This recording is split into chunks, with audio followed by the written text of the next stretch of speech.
Adjunct Professor and Director of the Institute, which celebrated its 25th anniversary last year. The Institute is also served by Professor Jill Family, who is the faculty advisor. The Law and Government Institute is one of Widener Law Commonwealth's signature programs. We focus on the complex intersection of legislation, regulation, public policy, and the law. The Institute has three main objectives. First, to help students earn specialized certificates at graduation in administrative and constitutional law, legislation, or environmental law. Second, to host public programs such as this one tonight that explore and debate important topics of government law. And third, to contribute to the development of government law through scholarly and employment opportunities. So as I said, this afternoon is our annual Jurist in Residence lecture. Just a few housekeeping issues. We are recording this program, and so your participation in the program is consent to being recorded. There is CLE credit available, 1 hour of substantive credit. If you haven't gotten the form yet on your way in, please get it on the way out. For those of you who are online, there will be a link dropped into the chat later in the program. And third, towards the end, we will have time for questions. I will monitor the chat for those who are online. Those who are in the audience, just raise your hand. To kick off the program, I will first call on Isa Dadal, a third-year student who will be graduating this May with certificates from the Institute. Isa serves as an officer of the Law and Government Student Society, which helps run the Institute. Isa.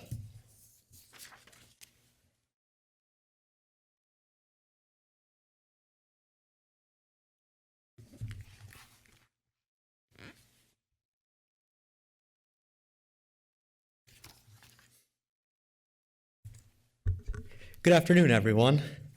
So as Professor Teflis has stated, my name is Isa Dahtel, and I am the Secretary for the Law and Government Society here at Widener. But perhaps more importantly, I've been given the honor and the distinction of introducing the Widener Law Commonwealth's Jurist in Residence, Judge Karoline Mehalchick of the United States District Court for the Middle District of Pennsylvania. A graduate of Penn State Schreier Honors College and Tulane University School of Law, Judge Mehalchick experienced a comprehensive view of the law prior to her joining of the bench. During her time, she learned the operations of private law when she was first a partner at a law firm. She learned and understood the inner workings of the court system when she served as a law clerk.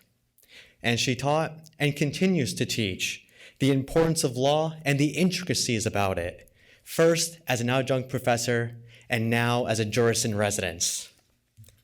Throughout her career, she did everything that she could to serve her community, and those efforts did not go unrecognized.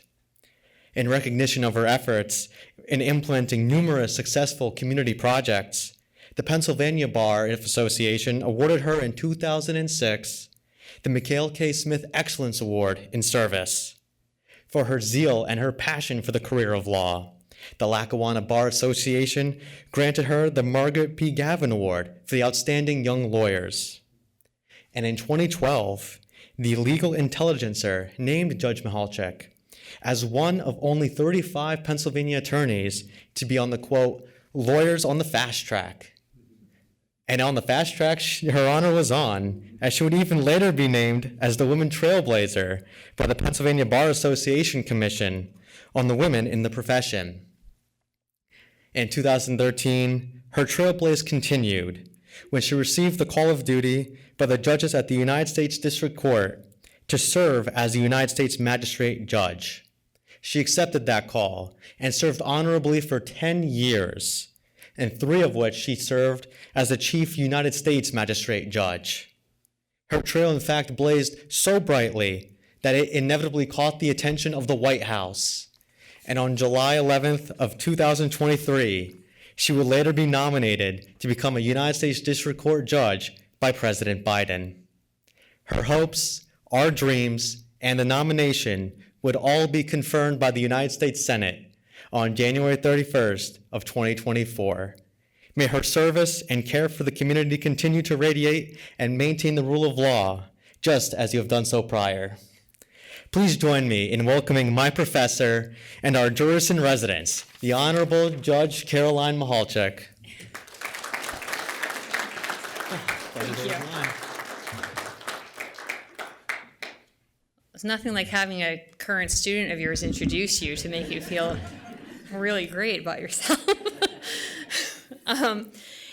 Good evening or afternoon. It's my pleasure to be here as your jurist in residence here at Widener today and to talk to you about this important topic about the importance of the independent judiciary and the rule of law. And it's my pleasure, before we get started, to introduce the two individuals who have been so gracious in agreeing to come here today and join me in this conversation with you. First to my left is Senator Bob Casey. Senator Casey is an individual who has truly dedicated his life to public service. He is a native of Scranton, Pennsylvania, my hometown, and he's a graduate of the College of Holy Cross. He also obtained his law degree from Catholic University and spent 6 years in private practice before entering public service. Senator Casey served 2 terms as Pennsylvania's Auditor General, and then in 2004 was elected state treasurer and oversaw and safeguarded almost $100 billion in state funds and pension fund assets. He then ran for Senate and was elected senator for our Commonwealth and served 3 terms there. He served 18 years in the United States Senate and established himself as one of the leading advocates in Congress for children, workers, seniors, and people with disabilities. He has a track record of authoring and passing into law 99 pieces of legislation, and he has a unique and remarkable ability to work across party lines and focus on practical solutions that led to his successes as a senator throughout the Commonwealth and the country. He, more importantly to me, and our topic today, worked in those 18 years to confirm 50 federal judges in our district courts, in the district courts here in Pennsylvania, and 6 circuit courts, 6 circuit judges to the Third Circuit. And I just learned this statistic that Pennsylvania and Senator Casey has the most confirmations within a state with a split delegation. So there were 2 other states I think you mentioned, California and Texas, that may have more confirmations in that time period, but they are not states with a split delegation. And so for the great majority of those 18 years, Pennsylvania was a split delegation. Senator Casey was instrumental in getting those judges confirmed, and because of him and his efforts, we have a full bench in the Middle District of Pennsylvania, and for that we thank you, because we are able to get our work done because of that. So thank you for that. And thank you for being here today with me. To Senator Casey's left is someone who probably needs no introduction to most of you here. It is your dean, Dean Cummings. Dean Cummings is new to Widener. He began his deanship here in 2024, last June. He is a graduate of Brigham Young University and the Howard University School of Law. Prior to coming to Widener, he was associate dean at the University of Arkansas at Little Rock William H. Bowen School of Law. And prior to that, had been a professor of law at West Virginia University College of Law, along with being a visiting professor at numerous law schools throughout the country. He had also previously served as a judicial law clerk for Chief Judge Joseph Hatchett of the United States Court of Appeals for the 11th Circuit, and for Chief Justice Christine Durham of the Utah Supreme Court. So we are happy to have Dean Cummings here and welcome him to tonight's session as well. So both Dean Cummings and Senator Casey, thank you so much for being here with me tonight. We're going to talk today about the importance of the independent judiciary and its role in the rule of law in our country. And I want to note, before we get started into more of the substantive issues and the questions I have for Senator Casey and Dean Cummings, that this was a topic that I chose after talking to Professor Teplitz in, I think, November or December. And at the time, it was a topic that is important to me and I think important to all of us. But in recent weeks and months, it has become even more of an interesting topic, I think. And I did not know that was going to happen at the time, but I'm glad that we are talking about it today, because conversations like this are really important for understanding these issues. So to get started and as background, I just want to touch on, where is the federal judiciary coming from? What are we doing here? We are established in Article 3, Section 1, which says the judges, both of the Supreme and inferior courts, shall hold their offices during good behavior. That's how we're here. That's how we're established. When the framers were creating the framing out the Constitution and considering how to set up this new government, Hamilton had noted when he was describing the judiciary in Federalist 78 that there is no liberty if the power of judging be not separated from the legislative and executive powers. And he really outlined there and emphasized this idea of separation of powers, of checks and balances, that the judiciary, although he also referred to it as the weakest branch of government, was also really independent of those other two branches, and that was important to the rule of law.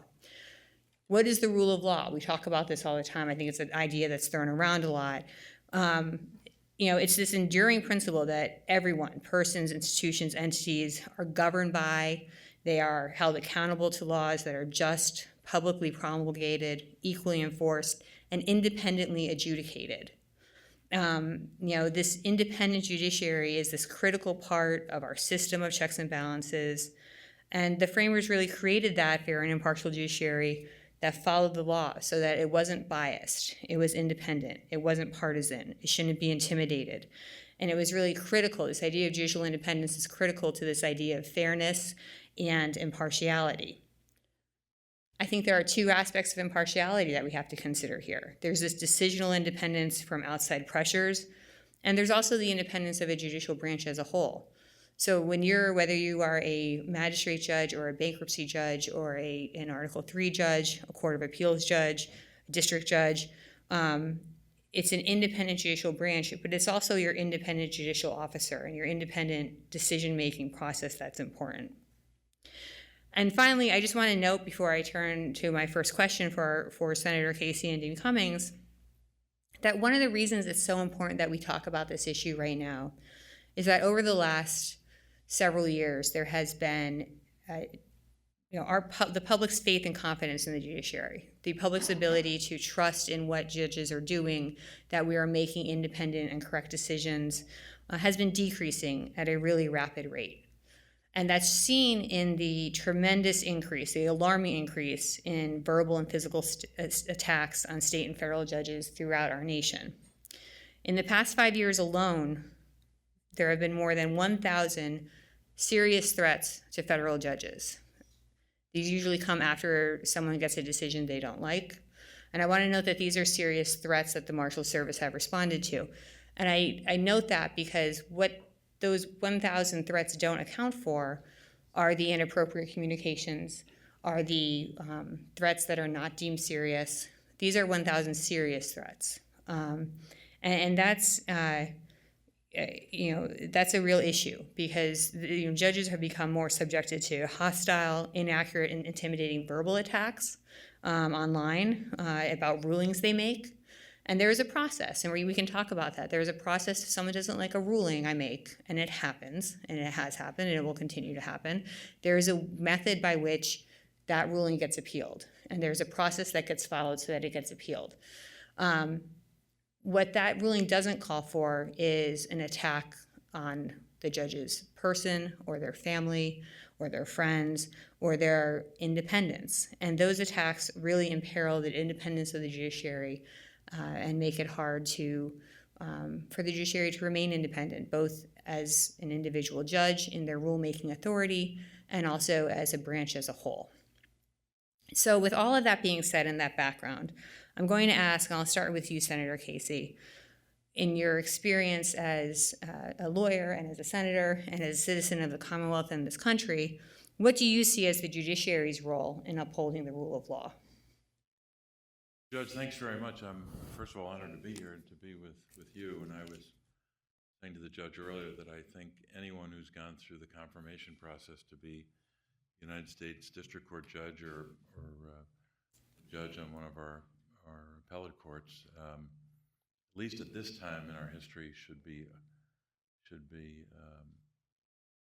the subject of some kind of commendation.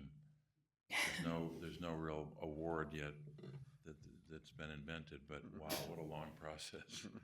And I'm just grateful for your service, your public service, and your willingness to go through that long process, which takes far too long, and we weren't able to reduce that time for any judge, but I'm glad you're here. Thank you. Well, thank you for standing by me through that. So, Dean Cummings, I'm going to give you the hard part of this question because you're the one who has so much experience as a dean and law professor and student of the law and lawyer. But obviously, the role is of the judiciary is not just significant, but is in large measure is determinative as to whether or not we as a society will have rule of law, whether we're going to have the enforcement of law, whether we're going to have the full realization of separation of powers, or whether we have something else. And the judiciary, in the way that it dispenses justice, the way decisions are rendered, the determination that each judge makes in a particular case, contributes to the strength of our system of justice. I may have mentioned this to Judge Mehalchick months ago, or I may have said it actually at an investiture of one of our judges, but one of the things that separates us from any country in the world, and certainly what separates us from any new government is our justice system. In fact, I remember years ago talking to someone who was steeped in national security law and steeped in the workings of our military. And this individual who had major responsibility for parts of our national security was talking about Afghanistan, and this would be back in the period in 2009 and 10. And I missed part of his presentation, but saw him later in the day. I kind of grabbed him by the shoulders and said, you know, I missed a lot of what you said, but what do you think is the most important concern that you have about where Afghanistan is right now? And he immediately said, their judiciary. He said, that's the biggest problem right now. And what he meant by that was not just that they didn't have the system we had or the judges in place, but they didn't have the system that undergirds that you do, that law enforcement in terms of investigations and prosecutions are done in a manner that's professional. That when a matter comes before a judge or a finder of fact, that system and that process is infused with integrity. So he was kind of encapsulating in some ways not just the challenges ahead for that particular government, in this case Afghanistan, but he was in a sense explaining to me the difference between our country and our system of justice in a lot of other places around the world. So the role that's played by federal judges in terms of their own personal independence, but as Judge Mehalchick just explained, the necessity for total independence of that branch of government is critically important, and that's been under great stress in the last decade. I think the kind of stress that we haven't seen in our history. Senator Dean Cummings. Thank you. I'm delighted to be here, and I'm really proud of Judge Mehalchick, our jurist in residence, and to be sitting next to Senator Casey. This is terrific, so thank you for being here. And on behalf of the community, welcome. I wanted to ground a comment in a Federalist paper, which I don't often do, but this is Alexander Hamilton in the Federalist 78, where he said our federal courts were, quote, designed to be an intermediate body between the people and their legislature in order to ensure that the people's representatives acted only within the authority given to Congress under the Constitution. So I want you to think about that. Ensuring the independent judiciary ensures that our elected officials pass legislation that's within the authority given to them by the United States Constitution. And what that means is Judge Karoline Mehalchick must sit as an independent member of the judiciary when laws are challenged as unconstitutional, and independently make a determination as to whether representatives, state or federal, have exceeded their authority under the Constitution. That's what an independent judiciary does. That's what they're for. That's how we have a system of government that functions under the rule of law as described by Judge Mehalchick. And why is that important? I have lived in a number of states in my life, and in a couple of those states that I lived in, the state legislatures, it seemed to me, once the session opened, were in a race to pass unconstitutional laws. It was striking, the laws that were passed in some of those states that impinged on the freedom of speech, and that impacted the freedom of religion. And any time those laws were passed, and I would often testify in front of these state bodies as to why they couldn't pass these laws as unconstitutional, my only hope was that our judiciary was going to be strong and independent and say that violates the First Amendment. That is an unconstitutional expression of your representation of the people. And in so doing, these judges that are the arbiters of the Constitution, of what I believe is the greatest constitution and country in the world, has to be protected by an independent judiciary. And that, I'm so grateful that Karoline Mehalchick is one of those, that Judge Schwab is here as one of those, that I believe will be strong and be independent and have the spine to say that's unconstitutional. And to me, that's what why an independent judiciary is important in upholding the rule of law that will allow us the freedoms that our Constitution promises. Let me follow up on that and ask you, what do you see right now as threats to judicial independence? Oh, Senator Casey, I'm going to give you the hard part of that question. But what I will say is, and Senator Casey may remember these days, but it used to be in the United States Senate that a judge would be deemed qualified, and the Senate would approve them 97-0 or 98-2. And very polarizing figures like Antonin Scalia and Ruth Bader Ginsburg were approved as qualified 97-0 or 98-1. And one of the threats that I think to an independent judiciary is if there are presidents on either side of the aisle that have a litmus test or that require a loyalty requirement in order to be nominated, that's a threat. Because our judiciary is supposed to be independent, and so long as they're qualified, regardless of who sits in the White House or who controls the Senate, are supposed to be approved by the United States Senate as qualified. And to Senator Casey's point about a commendation for going through the confirmation process, I know that our recent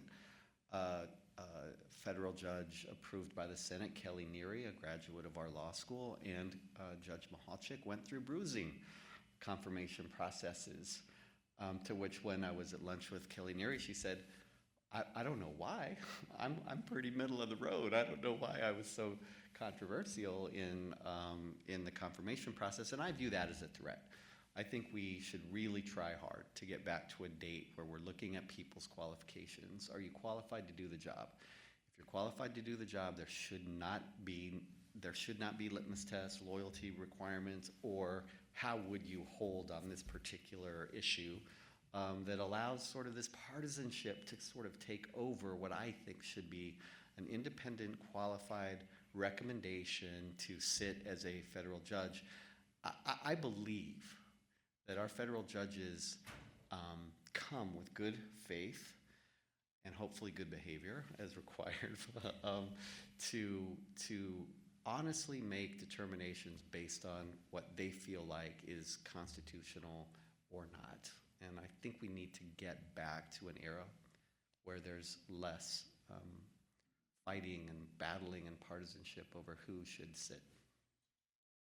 So Senator Casey, I'm going to shift the question a little bit for you to talk more specifically about your experience as a senator in those 18 years. How have you seen that process evolve, including a change in the requirements of what kind of votes you had to get? But my process was not the same, as I want to recognize Judge Wilson, who's also here with us today.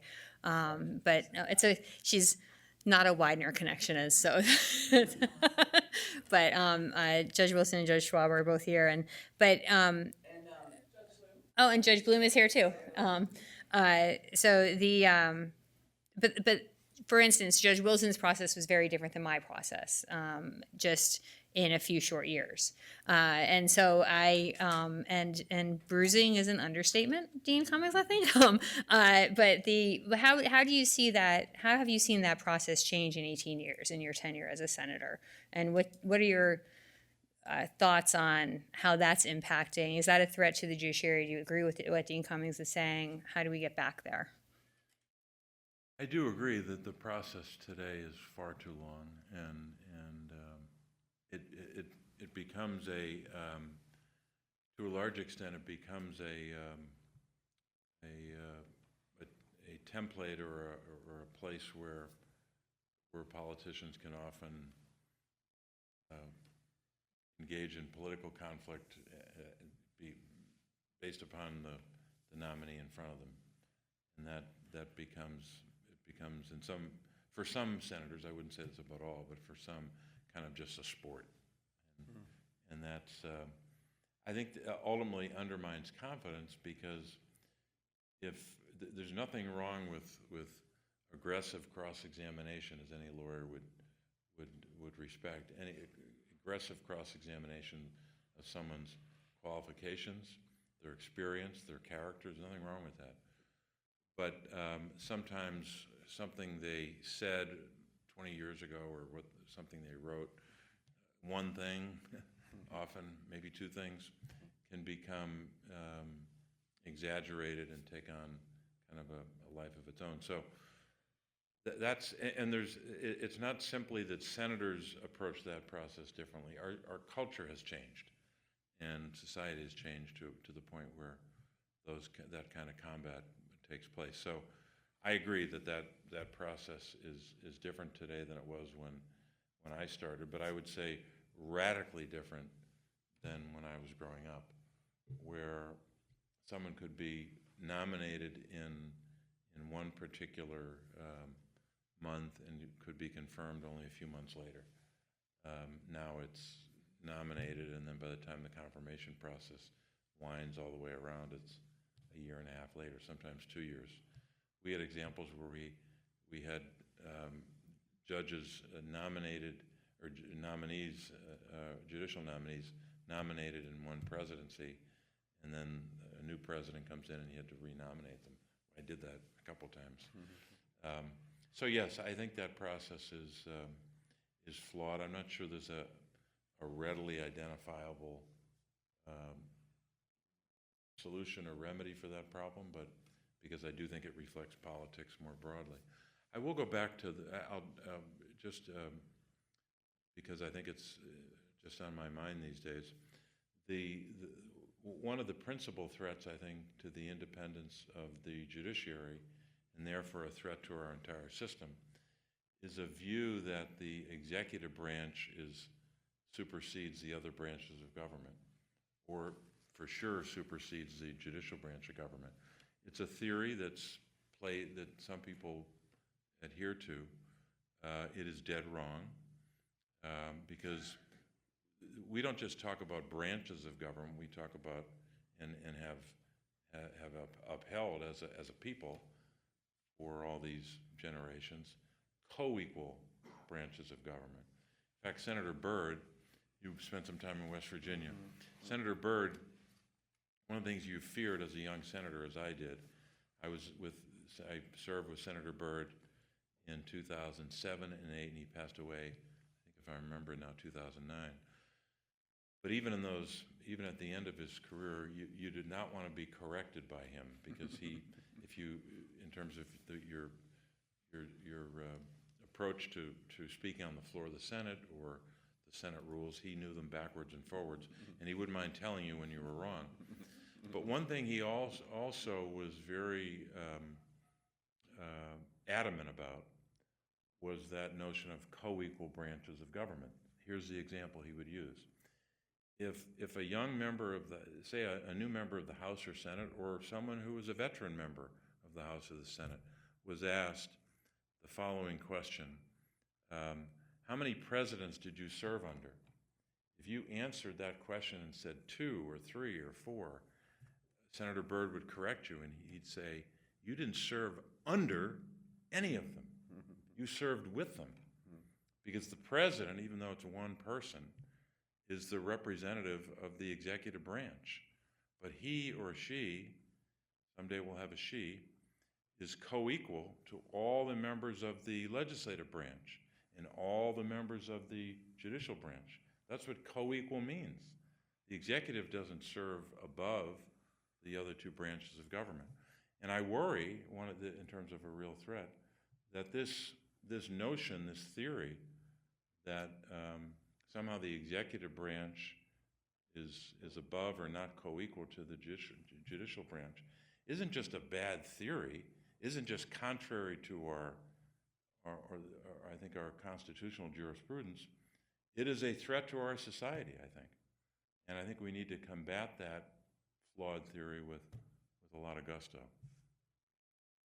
I know when I talk to middle school students, sometimes high school students, and we're talking about checks and balances, I always describe it as a triangle, right? And there's that quote about, if men were angels, we wouldn't need government, but men aren't angels, so we do. And the beauty of that triangle is that you pull one corner of it, the other 2 can pull back. They can balance it. So it's this co-equal branch of government, because ambition is, every branch is going to have ambition, but the other 2 can counteract that. So it is that idea, and that idea of the co-equal branches is so important to this concept of the independent judiciary and maintaining that rule of law. One of the things that we've seen a lot in the news, and whenever a judge is mentioned, it's Judge Mehalchick is a Biden appointee. She's a Biden judge. Or someone else is a Trump appointee. She's a Trump judge. And there's this perception, this process, the process by which someone becomes an Article III judge is a political process. There's no getting around that. That is, it's part of our systems of checks and balances.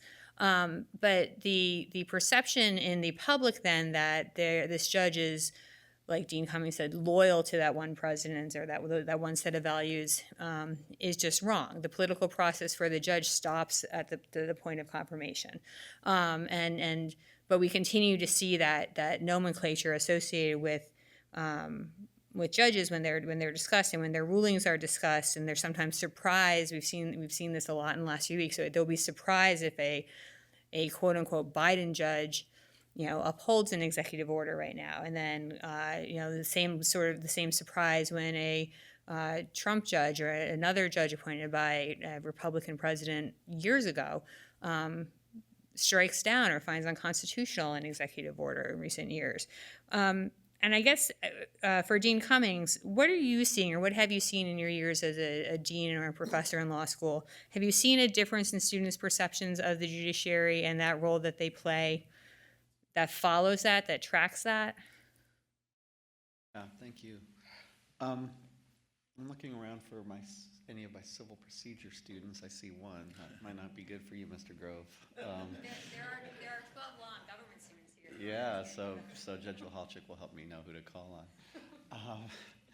So Mr. Grove and I, in our class in civil procedure, read a case called Mallory, which came out of the United States Supreme Court a year ago. Really changed general jurisdiction in civil procedure. And yes, it is possible to get excited about civil procedure.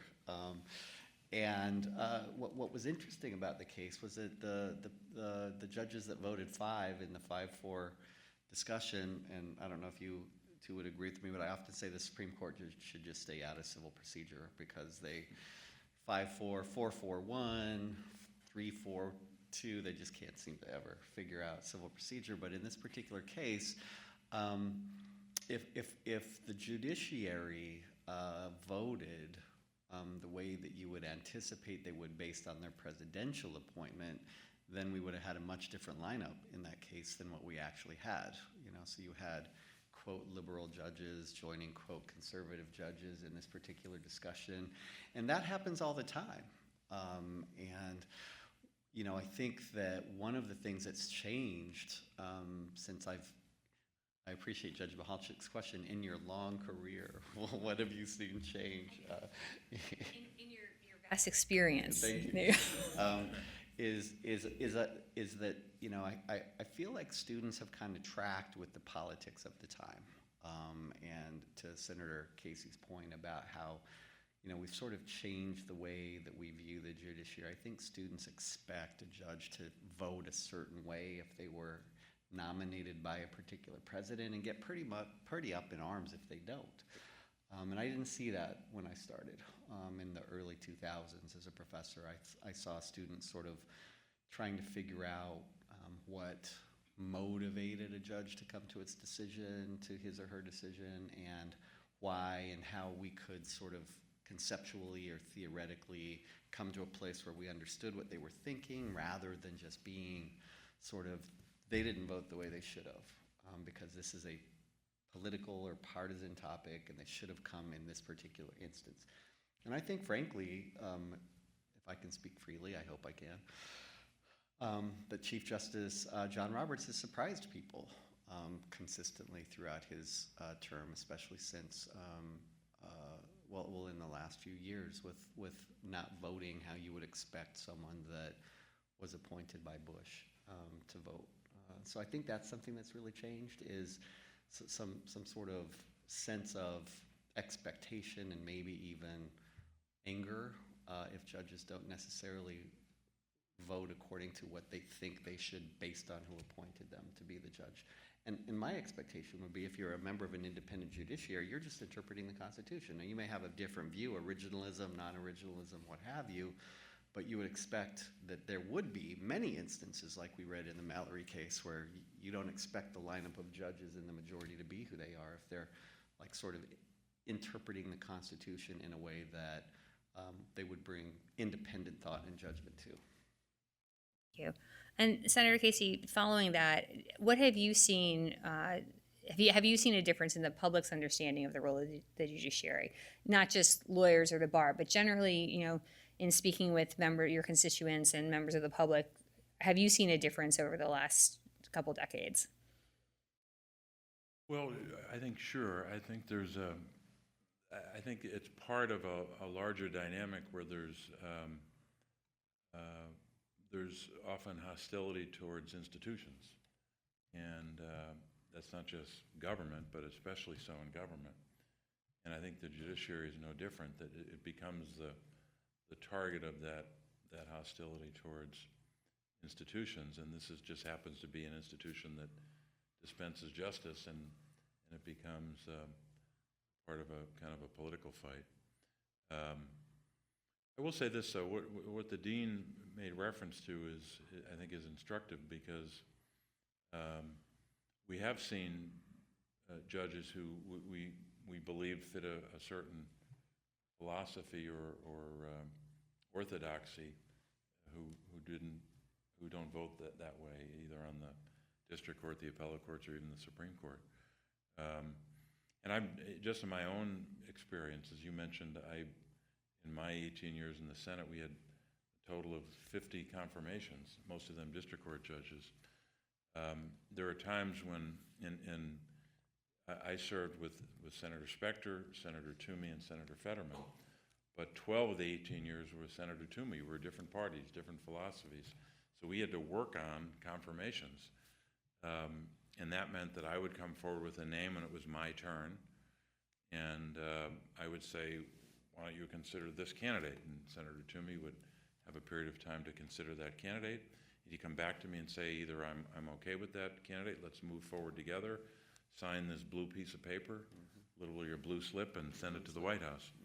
Other times he'd come to me and say, just for different reasons, I can't move forward, let's try someone else. And I was in the same position with him. Sometimes he'd send me someone that I reviewed and I couldn't agree to, and most of the time I did. But that give and take was important.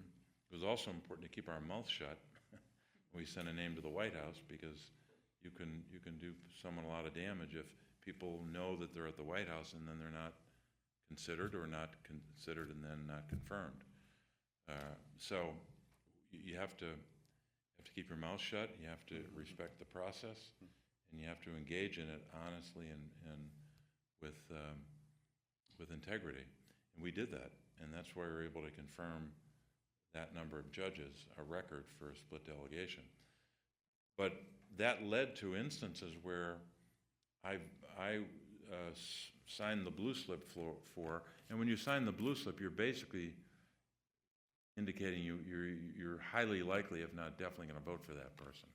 So it's not just a process question. And there are times when I would sign that blue slip thinking, geez, I don't know about this one. and then they would serve not only faithfully, but they would surprise you on some of the decisions they rendered. I have one specific example. It's a long story, I won't tell you, but about one person who exercised the kind of judicial independence under fire, which should be highlighted. That this person is someone that I did not vote for, but they proved that they were going to be someone who's going to be independent. And I doubted their independence when I voted against them. So that's for another day. But it's critically important that we recognize that just because someone has a philosophy or even what borders on ideology, it isn't outcome determinative in terms of how they will rule over time. And the good news about our system is we get surprised in positive ways often. So, Dean Cummings, what do you see as the role of law school in supporting an independent judiciary, if any? So grateful for that question. What we're doing right here now, tonight, is the role of the law school. We need to be hosting senators and judges and talking about this subject matter. That's one of the roles of a law school, is to have independent, important conversations about these things that really matter. So this is evidence of the role of a law school right here tonight. We also play an important role in educating who are going to be the leaders, the senators, the judges, the attorneys of tomorrow. And it's really important in our classrooms for us to be rigorous in our education. It's important for us to model the importance of an independent judiciary in the way that we talk about the cases and in the way that we talk about the outcomes of the cases.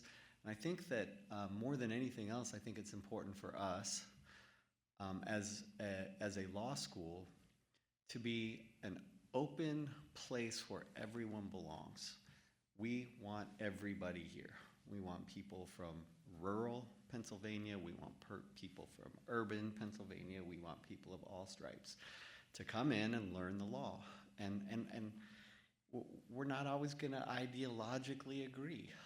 One of the great things about the country is that we can hopefully agree to disagree and still walk out friends after a conversation. And I think that's something that we should model as a law school. So I think we have a very important role to play in not just educating those that will become independent jurists, but in modeling the way that we should have these hard conversations and be able to walk away with an understanding that we may not agree politically, but we can certainly shake hands and have a drink together and have a conversation. So the law school to me represents sort of the, I don't know, birthplace is too strong, but sort of the anchoring place for an independent judiciary by the way we educate, the way we train, and by the way we send our people out to be really good independent thinkers and jurists. Thank you, Dean. And Senator, I mean, the follow-up to that is, once they're out of law school, what can lawyers do to promote an independent judiciary? And if you have thoughts on what the judiciary can do as well, recognizing we have a lot of limits on what we can do. Lawyers and judges, what can we do to help this? Well, obviously, I hope judges, not judges, but law students will consider public service when you're through law school, and I guess I should add, when you're done paying off your loans, probably better to pay them off first before running for public office or doing something like that. But I think, look, the law is not just a foundational to and critically important training to be a judge at any level of our system, but it's also great training and background if you want to be an elected public official. I know that from personal experience. But I think in terms of the role that that person who has gone through law school and becomes a lawyer, maybe doesn't choose to go into the judiciary or to go into elected or appointed office, serves as a lawyer and an advocate for their entire career. They play a role as well in terms of upholding the independence of the judiciary, in terms of how they behave and function as a lawyer. If you have lawyers that are constantly disrespecting a judge or disrespecting the system, that obviously erodes confidence or undermines judicial independence. And it's really tough when your side loses. But whether you're a judge or a politician or a citizen, no matter what station you are in life, you got to respect the result of a court. You can appeal, but at some point there's a final order that's unappealable. You got to respect that. You might be really damn mad. You might not think it's politically the right thing, but you have to accord that decision respect and do your job as a citizen, or as an official, or as a lawyer. And there are some people out there that are questioning that now, that somehow we can just disregard that decision and do whatever the hell we want. And that's a recipe for instability and anarchy, that the likes of which we've never had to contemplate. But I think lawyers play a critical role, and obviously the rules of professional conduct govern the work of a lawyer. But I think it's not just adherence to the rules; it's your attitude, your demeanor. I think is critically important, of critical importance. You know, that old lesson about a conflict. Someone says there's a conflict here that's clear, or there also might be the appearance of a conflict. I think in some ways has an application to the role that a lawyer plays. It's one thing to show respect for the judiciary, show respect for the rule of law, but that's kind of the lowest bar. I think lawyers have to exceed that. And if there's an appearance that you don't respect the law, or if you're engaged in kind of denigration of the law or denigration of the system, then I don't think you're meeting your obligations as a lawyer. So lawyers as advocates, and the professional rules also obviously preach and even codify zealous advocacy. That means you can be one hell of an advocate for your client, as you must be. But at some point, you've got to respect the rule of law, and the appearance of your conduct sends messages to other citizens. If you have a lot of lawyers engaged in disrespect for the law, that begins to aggregate or accumulate. And then you have citizens who may not be paying a lot of attention at a particular time, might say, well, maybe the system really is as bad as that lawyer seems to indicate. So I think lawyers play a significant role in this. agree. You know, I was reflecting on how, and I think I have one more remark, and then I think it's time for questions if we have any. So I was thinking about those of you who were here when I administered the oath of professionalism in August to the incoming 1Ls. I don't know if there are any 1Ls here who've survived their, oh, yay. So you were here when so you're going to hear a little bit of what I said then.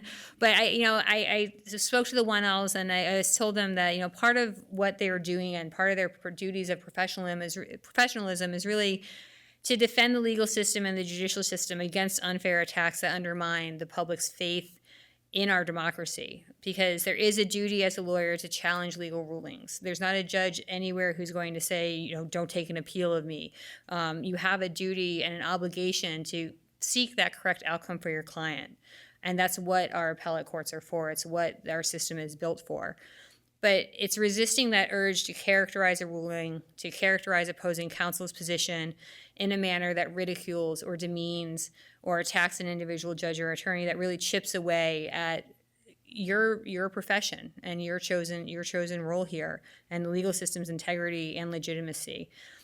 That's going beyond the zealous advocacy, right? That's going beyond what your job is to do, and it's not professional. And so I think for lawyers, reminding themselves that, how you comport yourself with your clients, how you explain things, how you present and discuss the judiciary is something that's important for you to remember to do, because that is going to be what supports the idea of an independent judiciary from the bar's perspective.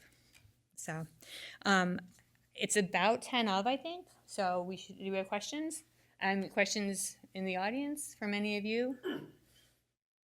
So first, we do have a comment from Peter Marks. Hi, Peter, who's joining us online, who points out, going to one of the earlier points that was made, that Chief Justice Earl Warren, who had been the Republican governor of California, is a historic example of, quote, not voting as politically expected. We appreciate you pointing that out, Peter, and reminding us of that. Any questions from anyone in the room? Isa. So thank you all again for the discussion. I found it very informative. The first question I do have sort of goes back to the last point that we were on, where, both sides, when they lose, they get angry with the court system.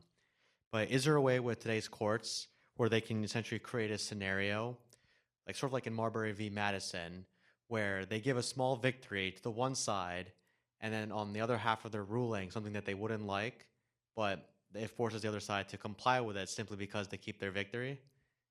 I don't know if that made sense or not, but Everybody wins?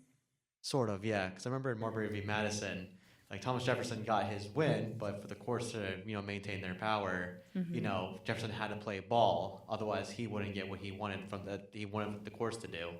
I mean, I think that kind of control, if a litigant wants to have that kind of control, then the answer is a settlement and a compromise. I don't think there's any guarantee that you're going to go to court and get a ruling. And I don't think courts are, I don't think courts are going to be in a position to say, how can I make both sides happy here? Because that's not our job. Our job is to say, what is the question of law? What are the facts that we have in front of us? And how does the law apply to that? And what's the correct outcome? Someone's going to be unhappy. So if that's what the litigants are after, then I suggest they go see my colleague Judge Schwab about a settlement conference, and she'll bring them to a middle ground. I don't know if you guys have anything else to comment on that, but I just had a quick thought, and I really, really did appreciate Judge Mehalchick's introduction of me, but I've also decided that from now on, Isa is going to be my introducer. Anytime I go anywhere, I'm going to take Isa with me. Dean, me too. That's going to be me seriously. too. That'll be your next career, Isa, is Judge Mehalchick and Dean Cummings, introducer. So I just wanted to point out quickly that we did have a potential crisis in our country, and when the brilliant, in my view, Brown versus Board of Education strategy was engaged by Howard Law alum Thurgood Marshall and Charles Hamilton Houston, the Brown versus Board of Education decision, one of the most important in our nation's history, did away with separate but equal and Dred Scott and all of the nasty inequality that the judiciary had supported previously. And Southern governors said, we're not complying with Brown versus Board of Education. And having just come from Arkansas, Little Rock, where Central High School is, and the Little Rock 9, a Republican president supported a Supreme Court led by Earl Warren and sent troops down to support that judicial judgment. And can you imagine what our country, where our country could be if Dwight D. Eisenhower didn't send troops down to make sure that 9 high school young black children were not escorted into Central High? Thank you for the accompaniment. So one of the things that I think is really important to recognize is that we've had instances historically where the judiciary and the importance of a Supreme Court decision could have been impugned and our rule of law destroyed.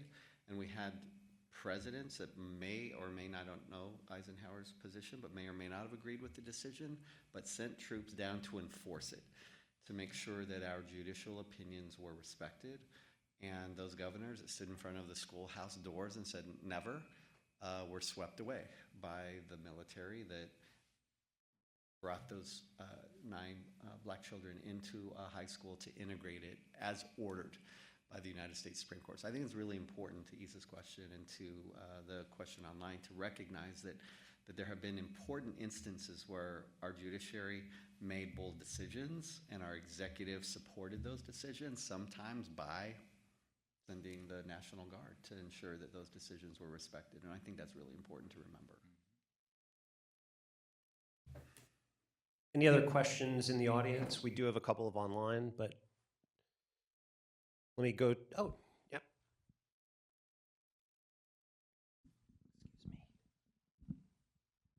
Thank you for being here today. It's a great presentation. Just one question specific to, people talk about the legislature and say like, hey, the answer to a lot of these problems might be term limits. Article 3 with regards to the judiciary seems to obviously say there's not some kind of term limit for the judiciary. But what would be your response to that? And I preface this that I would not be in support of that, but what would be your thoughts on that relative to people who would say, well, the answer to maybe declining confidence in the judiciary would be term limits? Go ahead. As someone who served 3 terms in the United States Senate, I obviously didn't uphold the idea of term limits being a good idea. But I guess the way I would, from my perspective, and people that agree with me, I would argue that the term limit is the term of office, and the people decide whether you get another term or not. In my case, I got 3 terms, and then the 4th time I didn't. On the other side, they would argue, well, if you have if you have term limits, you have people who aren't there too long and don't become too comfortable and too entrenched, and they'll be more responsive to the people. I can understand part of that argument. I do think, though, that there is a value in terms of the experience a legislator can build up over time that's significant. There's a value to that, whether it's seniority or experience or a combination of the two. Can't quantify it, but there's a value, I think, to the constituents that comes with that. The corollary to that, I think, is the idea that too much turnover leads to kind of an uncertainty about representation that I think people would be concerned about if we had a constant turnover of legislators. But I understand the impetus behind people wanting term limits for legislators, because we have term limits for the executive branch. Why not? But I think the process is, I think legislators are pretty responsive to the people they represent now, because they have elections right in front of them. I would recommend, this is never going to happen, but I recommend that members of the House get at least 4 years, because this 2-year cycle, most members of Congress who are endangered spend most of their time raising money for the next election, and that constant election cycle, I don't think that does anybody any good, but probably not going to prevail in that view. I'll just add quickly that this idea of a lifetime appointment for a federal judge, I think, is supported by the idea that if you are not worried about your job being taken away, allows you to have that spine to make hard decisions. And so the idea of a term limit for a federal judge would, I think, sort of dampen the idea that an independent judiciary can take hard calls like the Brown versus Board of Education judges did and not worry that they're going to get voted out of office. Because remember, Alexander Hamilton said, the role of the judiciary is to make sure that representatives aren't going outside their lanes as far as the Constitution is concerned. And so that would probably support the idea of a no term limits for federal judges.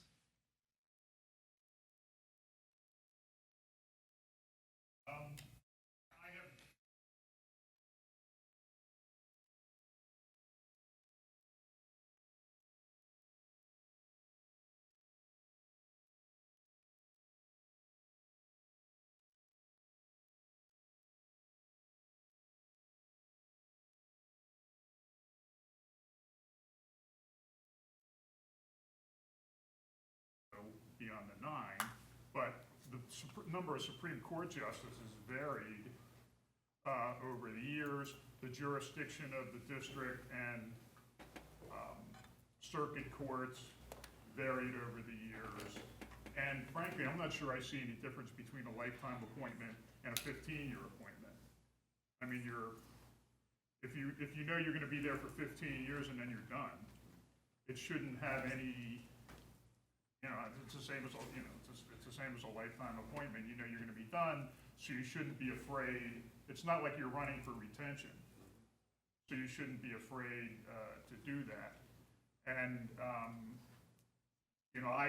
probably older than a lot of people here, but I don't remember when Earl Warren was appointed to the court. But certainly he was confirmed. He was a recess appointment, and he was confirmed in like 2 weeks.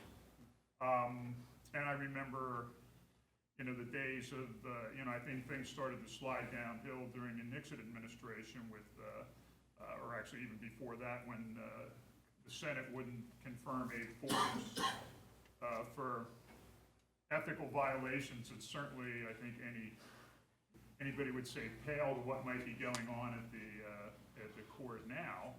But then when President Nixon nominated Clement Haynesworth and G. Harold Carswell, they were both shot down by the Senate for various. Nixon said it was because they were Southerners, but nonetheless. And then I think we've seen it slowly degrade ever since Robert Bork. And then the other thing, I think there was an interesting article a while ago in the New York Times called "The Drifters." And it talked about how all the quote-unquote conservative judges that were appointed to the Supreme Court over time had drifted to the left. You saw that with Earl Warren, who was certainly a law and order attorney general in California, a law and order governor. And you saw that with Justice Brennan, was another appointed by a Republican president who ended up one of the most liberal justices ever. And I think the conservatives organized very well and have managed to sort of neutralize that drift through the Federalist Society, where there's, it's almost like a training program, so to speak. I think you have people who are being nominated who are much more entrenched than they were, and the politics of it has entirely changed. So I think it might be a good idea to take a hard look at term limits, because it's different saying somebody's got a 10 or 15-year term versus somebody gets appointed until probably after you're dead. So. And that your remarks on that. I think that we are past 5 o'clock now, so I'm going to ask Professor Tebel. Oh, it's okay, that's fine. But Senator Casey, Dean Cummings, thank you so much for joining me tonight. Thank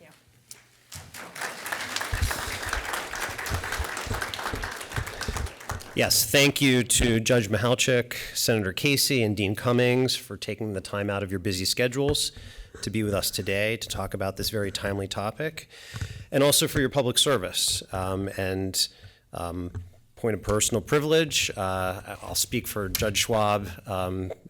Maybe it's a little risky. I don't know. We'll find out. But Judge Schwab and I started our careers in public service thanks to you, Senator Casey, and we very much appreciate that, beyond what we, I think, can probably articulate. Thank you to everyone for joining us this afternoon and for your support of the Law and Government Institute. Our next event will be the annual John Getted Lecture on April 3rd at 4:30 p.m. featuring Professor Ronald Levin of the Washington University in St. Louis Law School. Another timely topic, he'll be speaking about the recent Loper-Bright case, a significant decision in administrative law from last year's U.S. Supreme Court term. If you've not already received information about how to register for the Getted Lecture, please let me know. We look forward to seeing you then or at another Widener Law Commonwealth event soon. Have a great evening.